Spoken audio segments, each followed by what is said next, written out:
Today we are going to discuss about Unit 3 revision. Okay, so in which we are going to discuss about three important chapters. The first one is precipitation titrations, complexometric titrations, and gravimetry. So in which complexometric titration is very much important. The first one is precipitation titrations. So precipitation titrations are also coming under volumetric titrations. So why? Because here also we are using titrant solution or and titrate solution, right? So what is precipitation titration? In precipitation titration, so we are forming precipitates, but soluble ion will be getting precipitated when we are adding precipitating agent. Okay. For example, if you take chloride and bromide ions, so which are soluble in aqueous medium. Okay.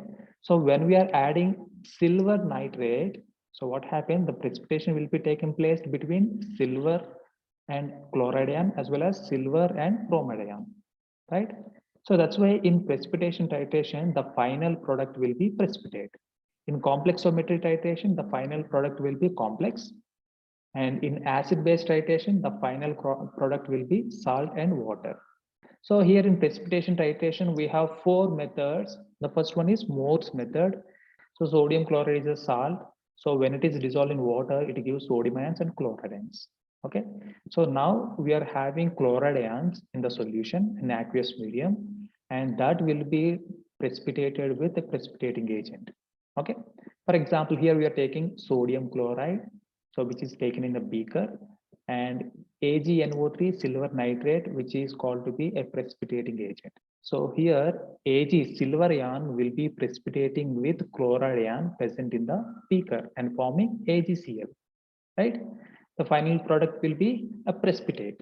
Important thing is precipitation titrations are always occurred in the presence of neutral medium or sometimes acidic medium. Okay, we should not provide any basic medium. So if basic medium is provided, we cannot get the accurate endpoint. See here, Morse method is performed at neutral medium and Volhardt's method is performed at acidic medium.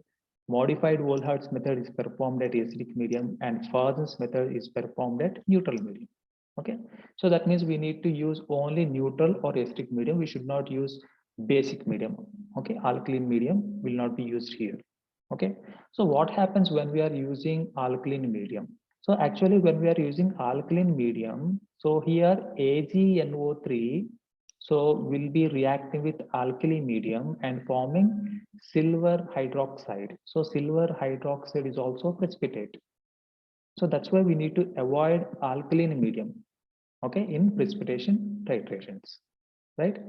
Okay, so what is the reaction here? Here, silver nitrate will be taken as a titrant solution, which is taken in burette, and NaCl is used as a titrate solution, which is taken in conical flask. And so these two compounds will be reacted and form AgCl, silver chloride will be formed, and this is called a precipitate. An indicator will be added, that is K2CrO4. So K2CrO4 is potassium chromate. So potassium chromate is an yellow color substance.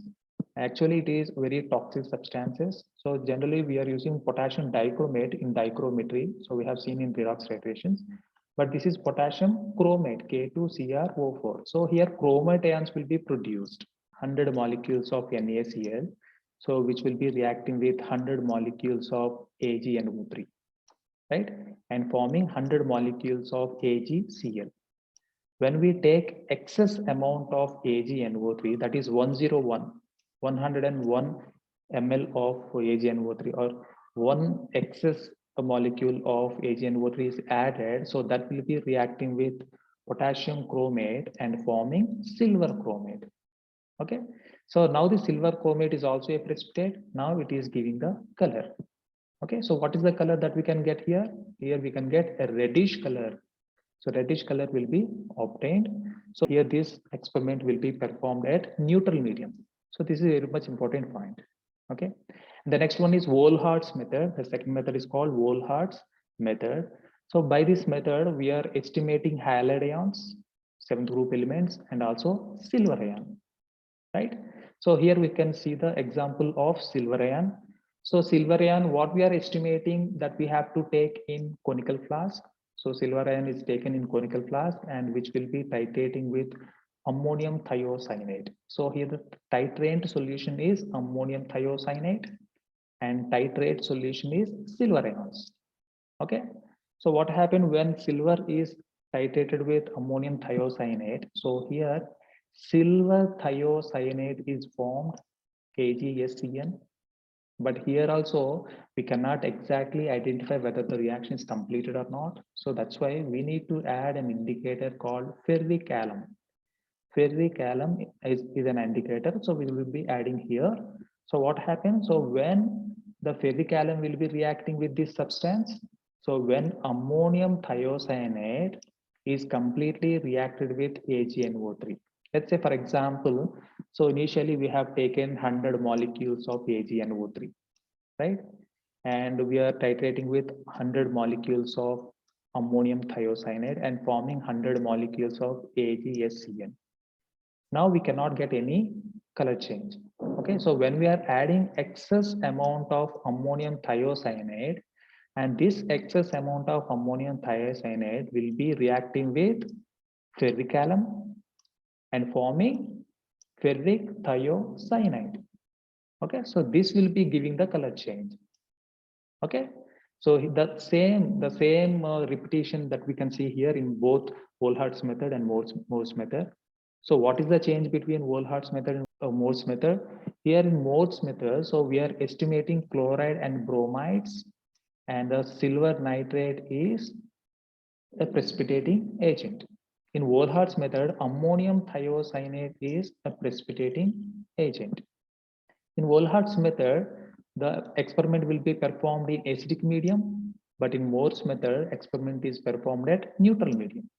Okay, and the color change will be a reddish brown color in Volhart's method, and here we can get only reddish color. And ferric alum is the indicator in Volhart's method, and potassium chromate is the indicator in Morse method.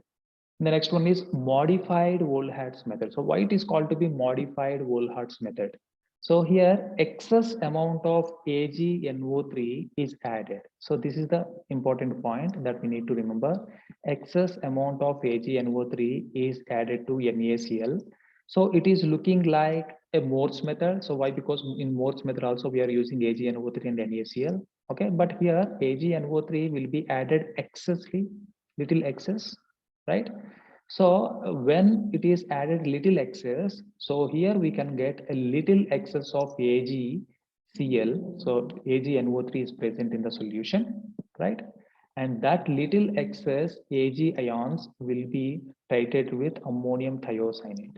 But what is the difference between Volhart's method and modified Volhart's method? So here, modified Volhart's method, so we are taking excess amount of AgNO3 that is initially added with NaCl. Why? Because here in modified Volhart's method, we are estimating chloride ions. But in Volhart's method, we are estimating silver ions here. Okay, so that's why silver ions are directly added here. Okay, but there is no reaction with chloride ions and ammonium thiocyanate. So that's why here we are adding silver nitrate with a little excess, so that silver nitrate is reacting with NaCl and forming AgCl, that is a precipitate, along with AgNO3. Why? Because we are adding little excess AgNO3. Okay, so this little excess AgNO3 will be reacting with ammonium thiocyanate, and finally forming the products.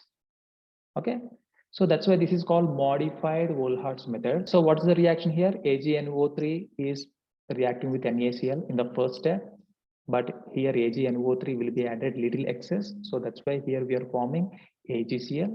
So AgCl is a precipitate, but along with excess AgNO3 also present. That excess AgNO3 in the second step, it will be treated with cyanide. Okay, and forming silver thiocyanate. So here in modified Volhart's method, so excess AgNO3 will be titrated with ammonium thiocyanate. Okay, so what is the titrant solution here? Here titrant solution is NaCl. So initially that we have taken, and AgNO3. So this is excess AgNO3 that we have taken in the second step, right? And what is the titrant solution? AgNO3 is taken in first titration, and the second titration ammonium thiocyanate that we have taken. Okay, and indicator is ferric alum. So ferric alum that we have already used in Wohlhart's method. So this is also modified Wohlhart's method. So that's why we are using the same indicator, that is ferric alum. And medium is acidic medium that we need to provide. So we need to use HNO3 or diluted H2SO4. So any acidic solvent that we can use for this titration. And the end product is reddish yellow color. So we can get the reddish yellow color at color change in at the end point, right, in modified Wohlhart's method. The next one is Fajans method, which is also called to be adsorption method. So what we can identify in this Fajans method? So here we can identify chloride ions, bromide ions, and iodide ions. Okay, so that means all halogen ions are estimated by using Fajans method. Why it is called to be adsorption method? So actually here what happened here is, here we are forming a precipitate above the precipitate, and here adsorption will be taking place. For example, so here we have a silver ions, sorry, here we have chloride ions and silver ions that we are adding from the titrant solution, right? And here we are forming silver chloride. So silver chloride is a precipitate. Silver chloride is a precipitate. So 100% chloride ions will be completely consumed and forming 100% silver chloride. But still we are adding excess amount of Ag ions, that is silver ions. Okay, so these silver ions are precipitated over the surface of AgCl. Okay, so these silver ions are precipitated or adsorbed over the surface of silver chloride. But here we are adding an indicator. Okay, so that indicator will be adsorbed with these Ag ions, silver ions, which are there on the precipitate, and finally giving the color change, right? So that's why here adsorption is taking place. So in this reaction, so that's why this is called adsorption method. Okay, so adsorption method or Fajans method, right? Okay, so what we are taking here, so here silver ions will be taking here, the silver ions which are taken in as titrant solution, so which is there in the burette. And so fluorescein indicator, so Fi means fluorescein indicator, so fluorescein indicator that we have taken in conical flask, and the reaction will be taking place between silver ion and fluorescein indicator and forming a silver fluorescein compound, right? So it is also a precipitate, but here adsorption will be taken place, right? So that's why this is called adsorption or Fajans method. So here we can use a different type of indicators, that is fluorescent indicators, so which gives the reddish color at the end point, and dichlorofluorescein, so which gives blue color, and phenosafranin, so which gives a violet color at the end point, right? So adsorption will be taking place here. The complete reaction will be taking place at the neutral medium, right? So I repeat, in Fajans method, so we are adding excess amount of AgCl. Okay, so AgNO3, that is precipitating agents. So those AgNO3 will be having Ag plus ions, and which will be reacting with fluorescein indicator that we have added in the conical flask and forming the color change, right? So this is about a Fajans method or adsorption method. So by this method, so we can estimate different halogen ions, okay, such as chlorine, bromine, iodine. So these ions can be easily estimated by using adsorption method or Fajans method. Okay, so these are the four methods which will be useful for estimating different soluble ions present in the sample by forming a precipitate. So that's why this is called a precipitation titration. The next one is estimations. So here in our syllabus, we have 4 estimations. The first one is estimation of sodium chloride, magnesium sulfate, calcium gluconate, and barium sulfate. So in which sodium chloride estimation is done by precipitation titration, and magnesium sulfate and calcium gluconate is done by complexometric titration, and barium sulfate is done by gravimetry, right? The first one is sodium chloride So sodium chloride estimation. So here we are estimating sodium chloride, so which is containing soluble chloride ions. Why? Because sodium chloride is containing NaCl, so NaCl, Na plus and Cl minus. So when it is dissolved, so it is giving the soluble chloride ions. So that's why the soluble chloride ions can be easily estimated by using a titrant solution, a precipitating agent that is called ammonium thiocyanate. Okay, ammonium thiocyanate will be added here. So this is a modified Volhart's method. Here we are adding excess amount of AgNO3. So initially chloride ions will be reacting with AgNO3, but here we are adding AgNO3 in little excess. So that Ag ions which are present in the solution will be finally reacting with ammonium thiocyanate and forming the color change. So this is by a modified Volhart's method. This is a back titration method. Okay. So here we can use the endpoint that is ferric alum. So we can also call it as ferric ammonium sulfate. And the reaction will be performed at acidic medium. So here we are providing so HNO3. So that is nitric acid. Okay. And also we are adding nitrobenzene is also which will be very much added, very much important to add here. Okay. So why? Because here nitrobenzene will be giving the stabilization for the silver ions. Silver ions are, we are taking silver ions in little excess, so which will be very actively moving the solution. Okay, so that's why these silver ions have to be titrating with ammonium thiocyanate. It has to be reactive with ammonium thiocyanate. So that's why here nitrobenzene is useful for stabilizing this silver ion. Okay, so that it will be easily react with the ammonium thiocyanate. So that is the purpose we are adding nitrobenzene. So for example, if you are not adding nitrobenzene, what happens here? Silver ions are not completely reacting with ammonium thiocyanate. Okay, it is not completely reacting with ammonium thiocyanate. So that's why. So here nitrobenzene will be stabilizing it. Okay, so silver ions will be stabilized so that it can be easily reacted with the ammonium thiocyanate. That is the purpose we are adding nitrobenzene here. Okay. And what is the titrant solution here? Here the titrate solution is, that is silver nitrate. So that we have taken here. So excess amount of silver nitrate that we have taken. And titrant solution is ammonium thiocyanate. Ammonium thiocyanate indicator is ferric alum or ferric ammonium sulfate. And medium is acidic medium. And the color change is red brown color. Okay, so this is the reaction that we have already discussed in the modified Volhart's method. Okay, so sodium chloride is estimated by modified Volhart's method. So it is by a back titration. So we are taking excess amount of AgNO3, so that will be reacting with ammonium thiocyanate. Okay. And the next one is magnesium sulfate. So we are estimating magnesium sulfate. So generally in complexometric titration, so metal ions will be estimated. So here magnesium is a metal ion, so which will be estimated by complexometric titration. Okay. In precipitation titration, we are using precipitating agents. In complexometric titration, we are using complexing agent. So here EDTA is used as a complexing agent.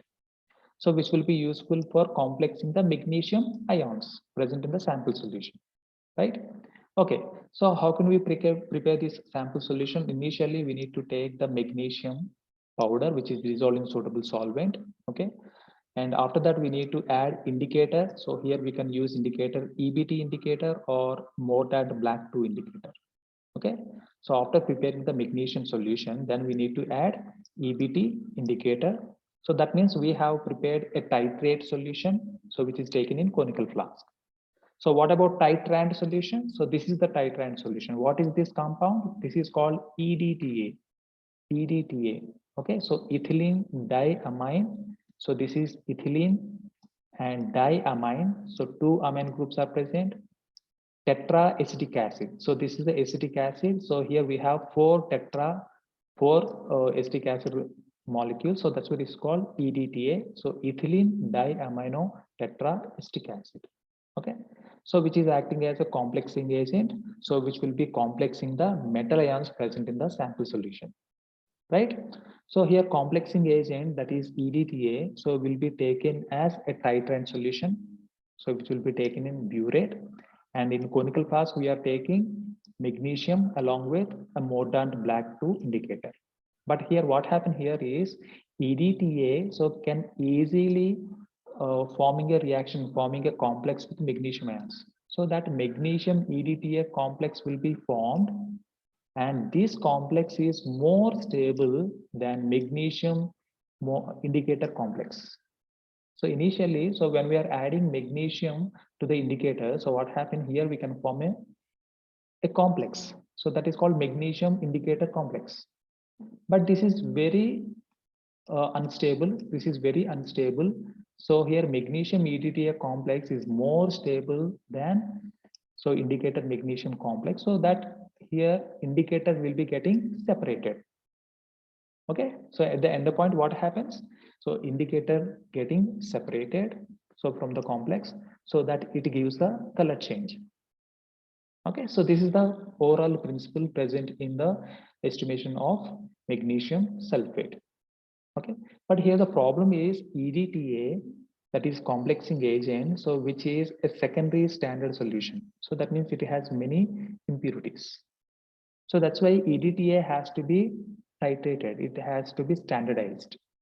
Okay, so in the standardization procedure, so what happens? So here EDTA must be standardized. It is a secondary standard solution, so which will be standardized with a primary standard substance, that is calcium gluconate. Okay, so calcium gluconate which will be taken in conical flask, and EDTA so that we are standardizing which will be taken in burette. Okay, and calcium gluconate so which will be dissolved in suitable solvent, so that means water can be used, which will be easily dissolved in water. And after dissolving this calcium gluconate compound, then we need to add a buffer, so that is ammonium chloride buffer. Okay, so here important point is there that in complexometric titration we are always using alkaline buffers, which maintains alkaline medium. Okay, so here we are using ammonium chloride buffer is used here in complexometric titration. Okay, right. So finally, so what happened? So we have prepared calcium gluconate solution along with buffer, and it will be titrated with EDTA, so which is taken in burette. Okay, and here the indicator that we are using is mordant black 2 indicator, and the color change will be red to blue. Okay, so by using N1 V1 equals to N2 V2, that is the equation, that is a formula. By using that formula, so we can finally calculate the normality, a standard normality of EDTA. So why? Because EDTA is a secondary standard solution, the concentration will be always changing. So that's why we need to find the actual normality of that particular solution. So that's why we are going for standardization procedure, right? Okay, so now EDTA is standardized. Now it is ready to assay some other compounds. So now we are estimating magnesium sulfate. We are estimating magnesium sulfate by using a standardized EDTA. Okay, so that we need to prepare initially, we need to prepare magnesium sulfate solution. So we have to take 0.3 grams of magnesium sulfate, so which will be dissolved in water. Then we need to add ammonium chloride buffer. Then we can add indicator. Okay, so now the solution is titrated with EDTA, so which is standardized already as a titrant solution, and finally we can get the end point, that is red to blue color. Okay, so finally by this assay procedure, so what we are estimating? So we are estimating magnesium sulfate, the percentage purity of magnesium sulfate that we can estimate. We can also estimate the concentration of magnesium sulfate by using complexometric agent, that is EDTA. So that's why this is called a complexometric titration, right?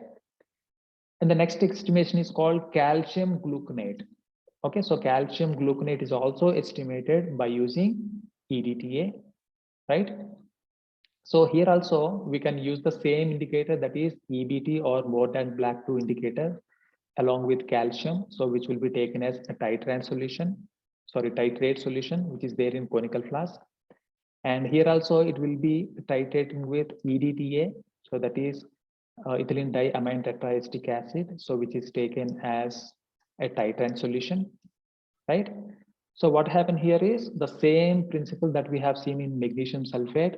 So here we are forming a calcium EDTA complex, so which is more stable than calcium indicator complex, right? So when we are adding EDTA drop by drop, so EDTA will be immediately forming a complex with calcium ions.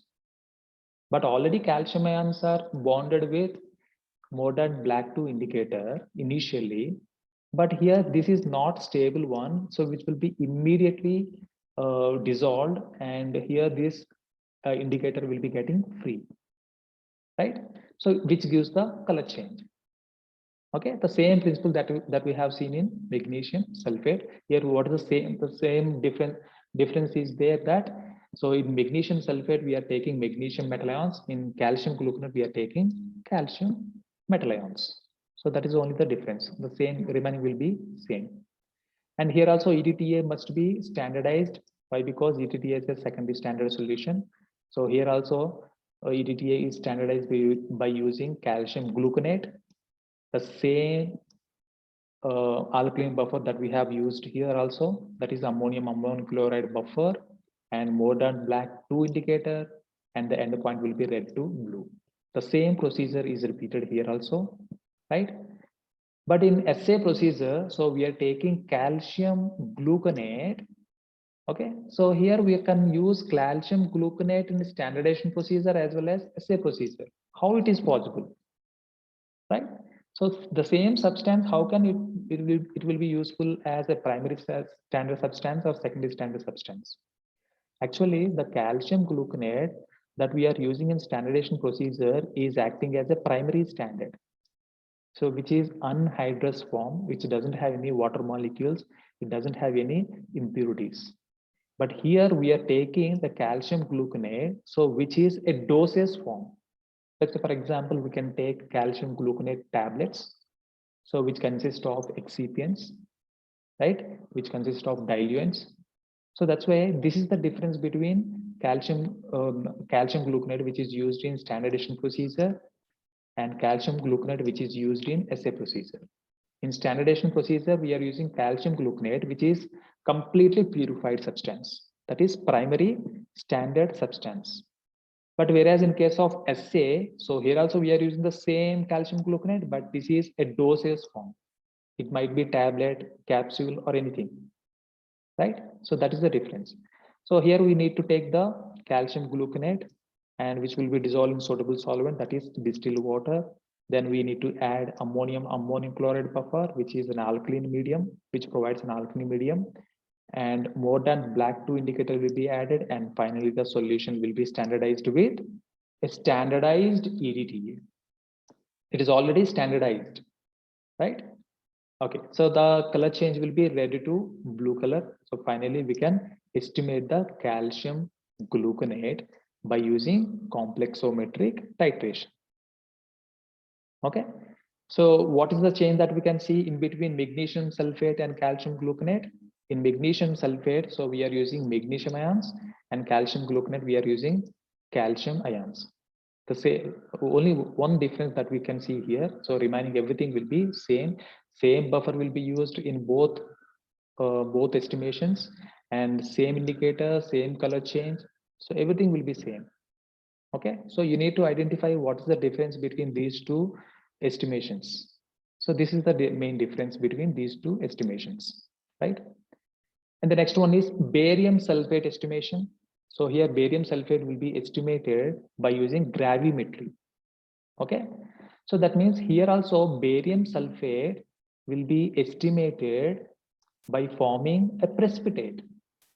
Okay, so how can we forming the precipitate? Initially we need to take the barium chloride solution, then we need to add a H2SO4, diluted H2SO4, and forming a barium sulfate, which is a precipitate. But this precipitate is having HCl along with, so that's why the barium sulfate precipitate has to be separated.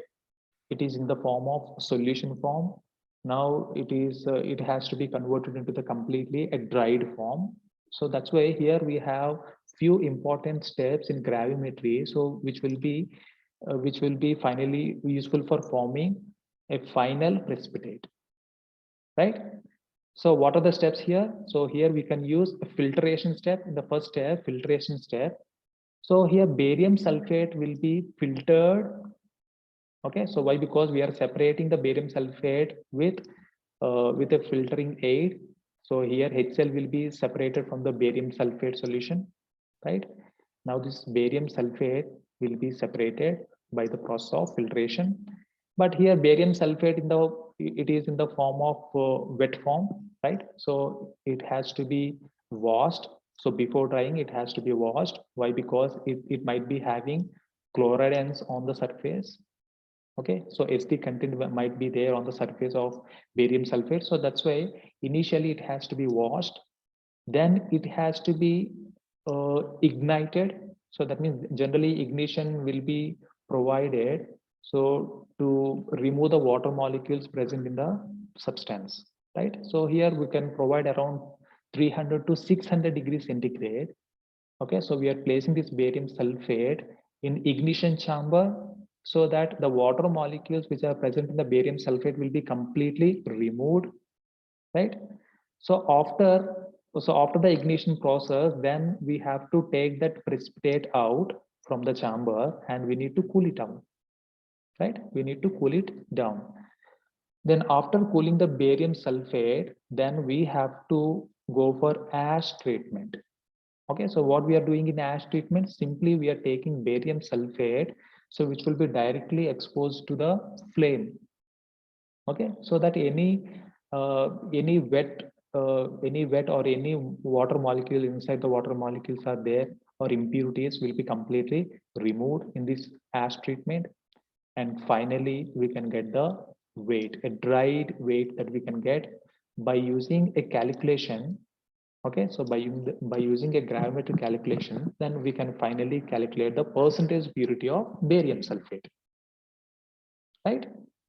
So finally, what we are doing here in barium sulfate estimation, initially, so we need to form a barium sulfate precipitate. It is in the form of solution. Now we have to filter it, we have to wash it, and we have to remove the water molecules present in the barium sulfate by different processes such as drying, ignition, ash treatment, etc. And finally, we are getting a dried weight. Okay, and we have to calculate the dry weight, and finally by using the gravimetric formula, so finally we can estimate the percentage purity of barium sulfate. Okay, so these are the four estimations that we have in our syllabus, so in which magnesium sulfate and calcium gluconate, which are coming under complexometry titration, barium sulfate is coming under gravimetry, and sodium chloride is coming under precipitation titrations. The next one is complexometric titration. So what is complexometric titration? Here, a complex, here metal ions will be complexed with EDTA and forming a complex, right? Here in complexometric titration, so metal ions will be estimated. So we can estimate monovalent metal ions, divalent and trivalent metal ions also can be easily estimated, but most of the times we are estimating divalent metal ions, okay, such as calcium, magnesium, zinc, manganese, etc. Okay, these ions will be easily estimated by using a complexometric agent, that is EDTA, right? So we can also use other complexing agent, so that is ethylene diamine.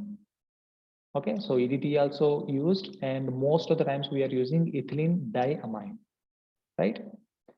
Okay, so here this complexometric estimation can be four types. The first one is a direct titration. So here metal ions are directly titrated with EDTA. So here we are taking a metal ion which will be directly titrated with EDTA. In back titration, so in back titration we are taking excess amount of EDTA, so that will be back titrated with some other metal ions. This is the reverse case. Generally EDTA that will be taken in burette, but in back titration it will be reverse. So EDTA, excess amount of EDTA, which will be taken in conical flask, right? So that is the difference between direct titration and back titration. In direct titration, metal ions will be taken in conical flask, but in back titration, excess amount of EDTA that will be taken in conical flask, right?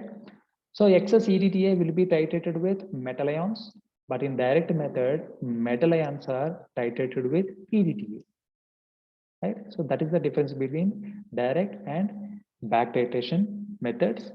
And the next one is replacement titration. So what is happening here? Here, a metal ion will be replaced. Metal ion will be replaced with some other metal ions. Okay. So here also magnesium along with EDTA. So that is a complex that we have taken in conical flask. Actually, we are replacing the magnesium ions.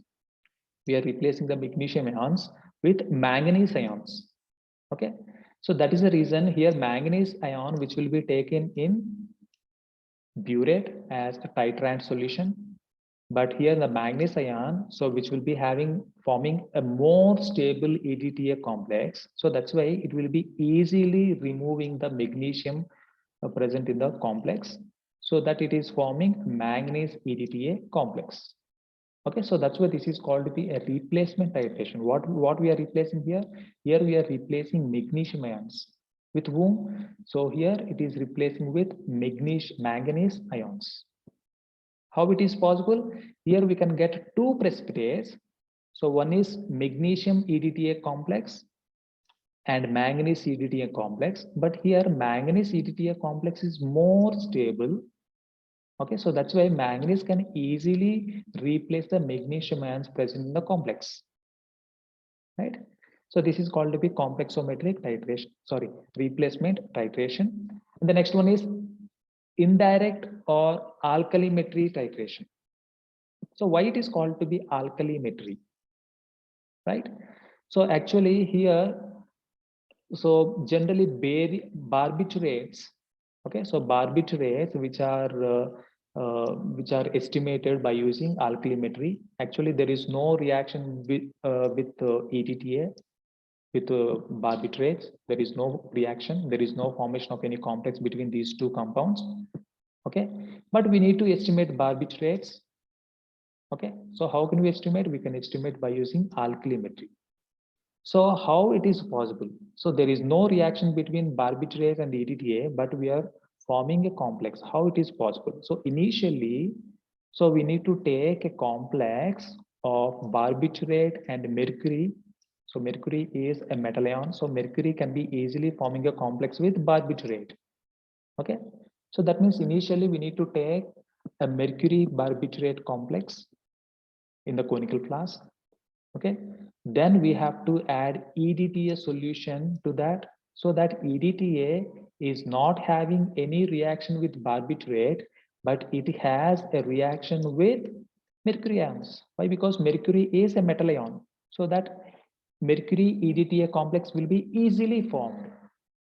Okay, so that's why here the mercury ions will be useful for formation of complex with barbiturate ion, so that this mercury can be easily forming a complex with EDTA, and finally we can get the endpoint. So when we are getting the endpoint, we can easily estimate the barbiturates.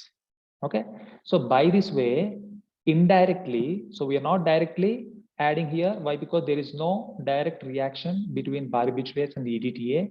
So that's why this is indirect type of titration. So we are indirectly titrating these barbiturates by the help of mercury ions in complexometry titration, right? Okay, so what are the examples of direct titration method? Here, by using this method, we can estimate, so calcium gluconate, so calcium ions will be easily estimated. By the back titration method, we can estimate manganese ions and zinc ions. By replacement titration, we can estimate calcium, lead, and mercury ions. In indirect method, we can estimate barbiturate ions, right? So alkali, these barbiturate compounds will be easily estimated by using alkalimetry, right? The next one is different types of ligands used in complexometric titration, right? So what is the ligand here? Okay, so here the complexing agent is also called to be a ligand. For example, EDTA is acting as a ligand. So what is this ligand will be doing here? So ligand is having a lone pair of electron, so that will be donating to the metal ion. For example, here ammonium is acting as a ligand which has a lone pair of electron and which will be donating to the copper ion. So copper is a metal ion, so that forming a coordinate bond between copper and ammonium ions and finally forming a complex, right? So here only one lone pair of electron will be donated here to form a bond between copper and ammonium ion. So that's what this is called monodentate ligand. Okay. So here in ethylene diamine, so here it is providing two lone pair of electrons, one lone pair from here and one lone pair from here, and it will be donating to the metal ion which is having divalent charge. Let's say for example calcium Ca+2. So Ca+2 will be taking one lone pair from this amine and another lone pair from this amine and forming a complex, right? So that's why these complexing agents or these ligands are called to be bidentate ligands. And the next one is multi-dentate ligand, example EDTA, ethylene diamino tetraesteric acid. So here, so 4 hydrogens present in acetic acid in this EDTA, so will be donating electrons. So that means these H plus ions will be easily removed from this EDTA, and here, so one lone pair will be provided at every acetic acid, so that this compound is having 4 lone pair of electrons. So that's why it can produce 4 coordinate bonds with metal ions, right? So that's why this is called a multi-dentate ligand. Okay, so it can form many bonds. It can form more than 2 coordinate bonds will be forming with the metal ions. So that's why this is called multi-dentate ligands. Okay, so these are the examples of complexometric indicators. Here, complexometric indicator, we can call it as PM indicators or metal ion indicators. Okay, so here this is the main important indicator, that is erythrome black tea. This is most commonly used one, and second one is xylenol orange, and third one is murex indicators. And these indicators will be giving the color change at different mediums. For example, erythrome black tea is producing red color in slightly acidic medium, that is pH 6, around pH 6. At alkaline, at a slightly basic medium, so here it is producing blue color. Okay, it is at a highly alkaline medium, it is producing orange color, right? So that means at different pH levels, so this erythrome black tea will be producing different colors, right? So how it is possible? So here also, here 2 hydrogens are present, and these 2 hydrogens get separated by the presence of alkaline medium, so that we can get the different colors. So we have seen in acid-base indicator theory that quinoid theory, right? In the basic medium, in the acidic medium. So here quinoid forms and benzenoid forms will be forming. In the same way here also, here 2 hydrogens which are present in this compound will be removed or separated in the alkaline medium and forming different types of different colors at different pH ranges, right? In xylenol orange, so these are the hydrogens which are responsible for formation of the color. In murex side, so 4 hydrogens will be responsible for formation of different colors. So 1, 2, 3, and 4. So 4 hydrogens are responsible. So here, so 4 hydrogens along with indicator will be giving one color. And if you are placing in alkaline medium, slightly alkaline medium, so it is producing H3 ion. And if you are producing highly alkaline medium, it is producing H2 ion.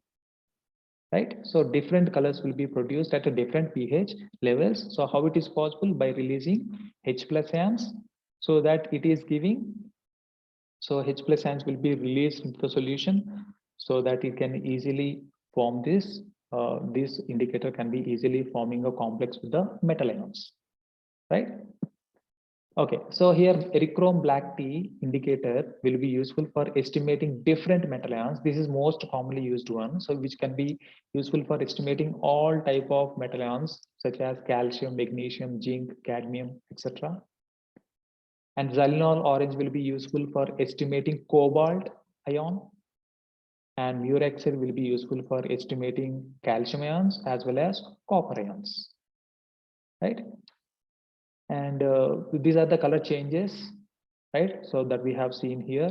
So different color changes. The xylenol orange is producing the color change that is yellow to purple color.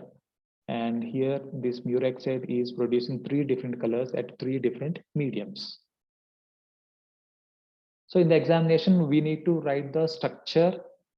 So structure is important, and we need to write different pH levels and different colors. Okay. And also we need to write the uses of these indicators. So what we are estimating by using this indicator, that we need to write. We need to write these 3 important points. The first one is structure, and the second one is colors at different pH levels. And so what we are estimating. Okay, so different metal ions, so which will be estimated by using these indicators. Okay, these three points must be covered in the examination. The next one is masking agents, right? So these masking agents are very much important in complexometry titration. Why? Because so sometimes when we are estimating the metal ion, so along that particular metal ion, there are many other metal ions also present. For example, let's say, for example, when we take salt water, for example, when we take a saline water or sea water, so saline water or sea water, which is having hardness due to presence of calcium ions, magnesium ions, and sodium chloride. So many ions are present, right? But we are only estimating calcium ions. We are not estimating magnesium ions. Okay, so but it is not possible to directly adding of EDTA. Okay, so what happened? EDTA is very active compound. It will be forming a complex with all metal ions. It is forming a complex with calcium, magnesium, sodium. So all metal ions will be complex with EDTA. So that's why masking agents are very much essential, right? So to mask the impurities, to mask the unnecessary metal ions which are present in the sample solution, right? So here masking agents will be 2 types. So masking by precipitation and masking by complexing agents. Okay, let's say for example, so these are the ions, interference ions, which are present in our sample solution. Okay, we have, for example, we are estimating calcium. Okay, so along with calcium, we are also having copper, cobalt, and lead ion. These are the interfering ions. But here we are using EDTA. So EDTA can also form a complex with these metal ions. So that's why, so we need to avoid these interfering ions. We need to mask these interfering ions. How can we mask? So we can add some important precipitating agents. For example, sodium sulfide will be added, and thioestamide will be added, so that so these ions will be easily masked. So calcium will be only exposed. Why? Because calcium will not be masked by so these precipitating agents, right? So in the same way, lead and barium. So if lead and barium interference ions are there in our sample solution, so which will be easily masked by using sulfate. So when sulfate is added, so immediately it is forming lead sulfate. So now this lead ion is not free in the solution. It is already forming a precipitate with the sulfate ions. So that lead is not actively participating in the estimation of calcium, right? So in the same way, lead and calcium will be masked by oxalate ions. Lead, calcium, magnesium will be masked by fluoride ions. Okay, so what we are forming finally here? So here in this first step, so we are forming a precipitates. So why? Because we are adding a precipitating agents. So these precipitating agents will be masking different ions, so which are interfering with the main compound, right? So we are estimating calcium, but here these are the important interfering ions, so which will be interfering with that main reaction. So we are avoiding these interfering ions by adding of precipitating agents, right?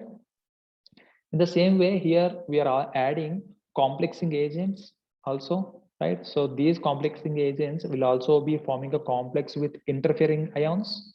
So these are the interfering ions that we are having in our sample solution, and which will be forming a complex with a complexing agent such as ammonium chloride, ascorbic acid, ferrocyanide, dimercaprol in alkaline, and potassium iodide. So these are the complexing agents, so which will be useful for forming a complex with interfering ions.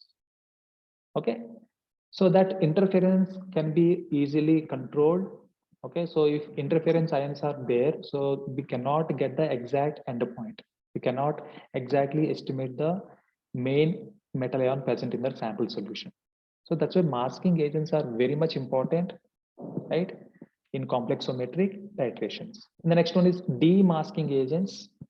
But sometimes, so what happened here is the main important metal ion, what we are estimating is already been masked. Okay, so it is not available in our sample solution. Why? Because it is already masked with some other agent. So it is very much important to demask that compound so that we can get that metal ion, right? Let's say, for example, here zinc cyanide. So this is the main compound, zinc cyanide. Actually, we are estimating zinc ions, but it is already present in the form of a complex with the cyanide ion.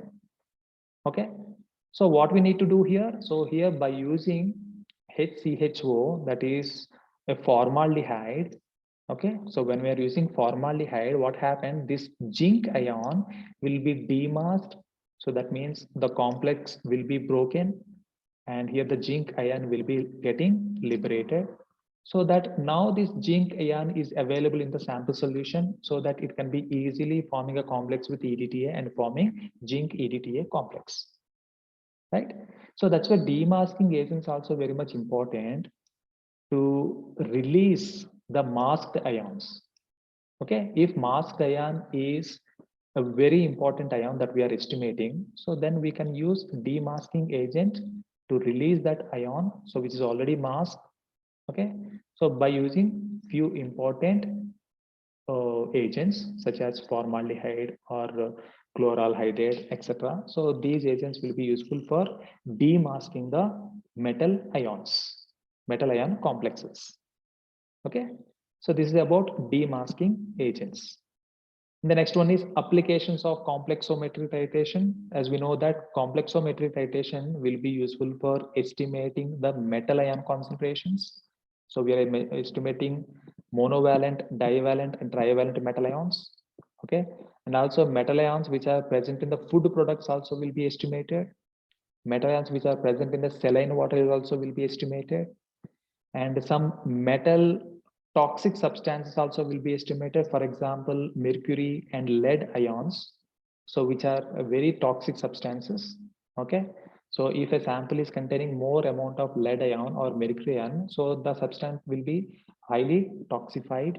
So that's why we need to estimate the toxic metal ions present in that particular sample, whether it is accepted limit or exceeding limit. So we can easily estimate by using complexometric titration, right? And also we can easily estimate the water hardness. So generally water hardness will be coming due to presence of divalent metal ions such as calcium and magnesium. So that means we can estimate so whether the saline water is having more hardness or less hardness. Okay, so we can easily estimate by using complexometric titrations. So these are the main applications of complexometric titrations.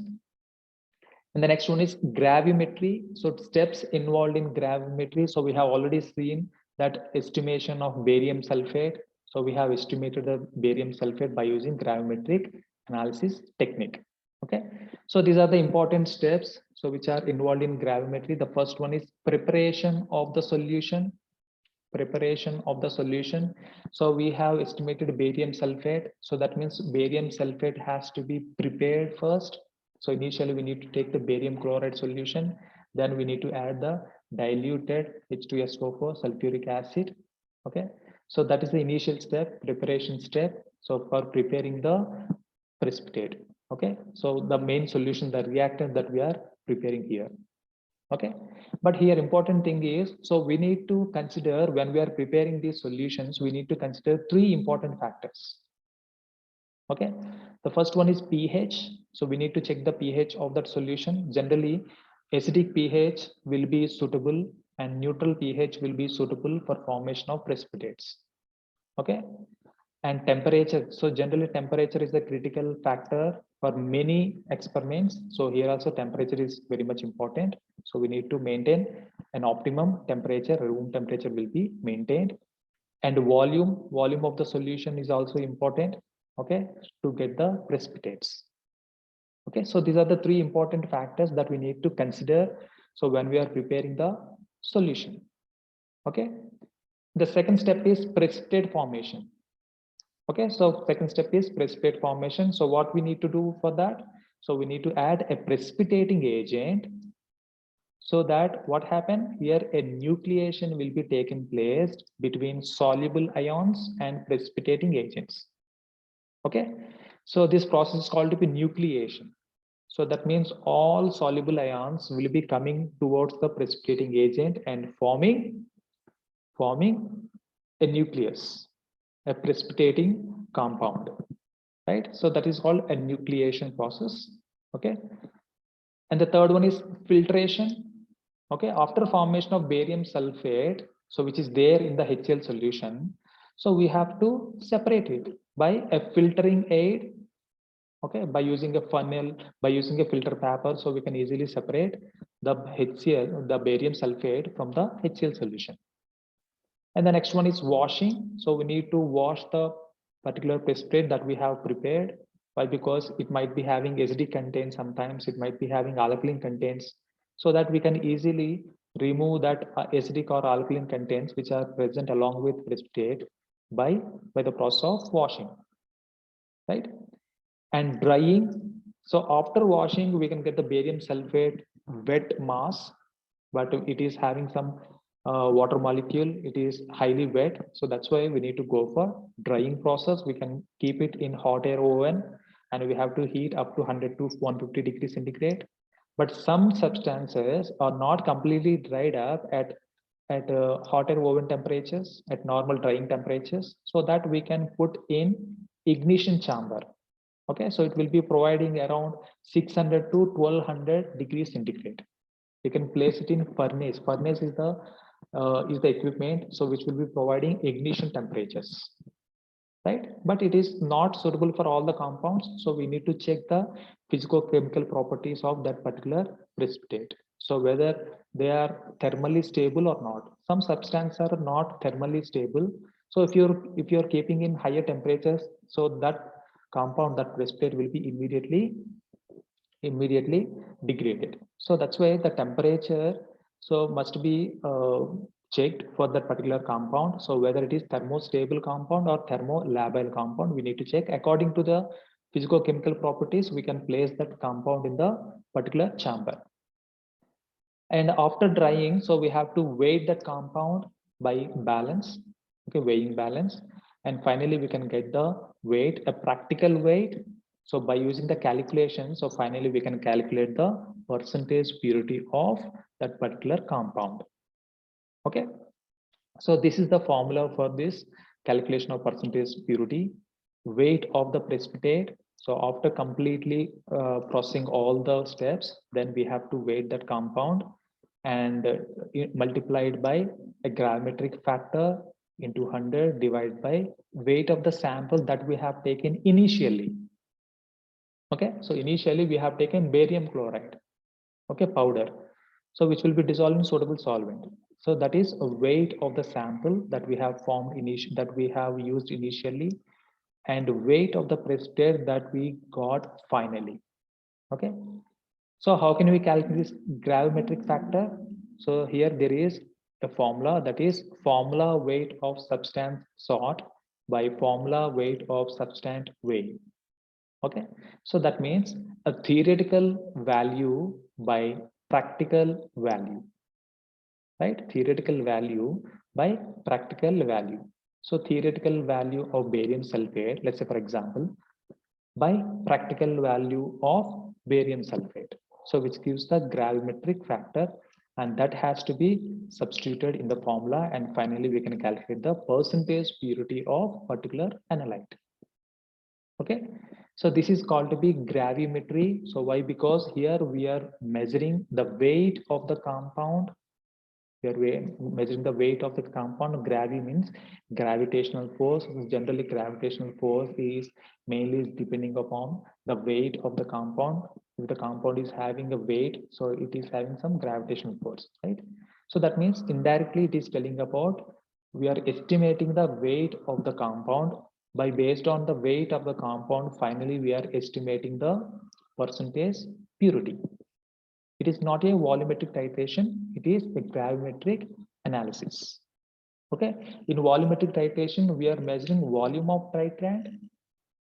Okay, but in gravimetric analysis, we are using the weight of the precipitate. Okay, so by calculating the weight of the precipitate, finally we can calculate the percentage purity of particular compound. Okay, so next one is co-precipitation and post-precipitation. So this is also very much important question in gravimetric analysis. Okay, so what is the difference between co-precipitation and post-precipitation? So generally, so what we have discussed just now is called to be co-precipitation. That means in co-precipitation, so we are estimating the compounds which are soluble in aqueous medium. Let's say, for example, chloride ions. So NaCl is containing chloride ions. So when it is dissolved in water, it gives Na plus ions and Cl minus ions, right? So these soluble chloride ions will be estimated by adding of precipitating agent. So that is AgNO3, right? So that means we are forming AgCl precipitate. So that precipitate is called to be a co-precipitate, right? So that means this is the main desirable precipitate that we are willing to form. So we are forming AgCl precipitate. Why? Because we need to convert the soluble chlorides into insoluble chlorides. Okay, so that means what we have discussed right now, so is about co-precipitation. Okay, so what is post-precipitation? But sometimes, so along with this precipitate, some other interfering ions also present, and those interfering ions will be also be precipitated by the process of post-precipitation. In complexometric titration, so we are masking the interfering ions. But here in precipitation titration or gravimetric analysis, so we don't have any masking agents, right? So that's why here we are using a term called post-precipitation. So what we are doing in post-precipitation? So here we are precipitating undesirable, undesirable compounds which are present in the sample solution after formation of the precipitate. Okay, right? So that's why, so post-precipitation is also very much important. So co-precipitation is very important. Why? Because we are a desirable compounds that we are precipitating by this co-precipitation. And post-precipitation is also important. Why? Because some interfering ions will be there. So that will be interfering with the main component. So that's why, so we need to separate it. We need to avoid it. Okay, so by this post-precipitation, so we can form a precipitate with interfering ions present in the sample solution, right? So that's why post-precipitation will be forming after the desirable precipitation. Okay, so it will be forming after co-precipitation, right? So first co-precipitation will be formed, and after that post-precipitation will be formed, right? And what is the degree of contamination? In co-precipitation, degree of contamination is very high, so it might be having many number of interfering ions. But in post-precipitation process, the interfering ions are very less. Why? Because they have already been precipitated. So that's why the degree of contamination is very low in post-precipitation process, right? So examples for co-precipitation here, generally silver ions will be precipitated. Okay, so will be precipitated with the chloride ions and forming silver chloride, right? So this is the general example that we have seen already. So which is coming under co-precipitation. So what about post-precipitation? In post-precipitation, so we are capturing the interfering ions, right? For example, so in our process, we are forming magnesium oxalate. Okay, so calcium is an interfering substance.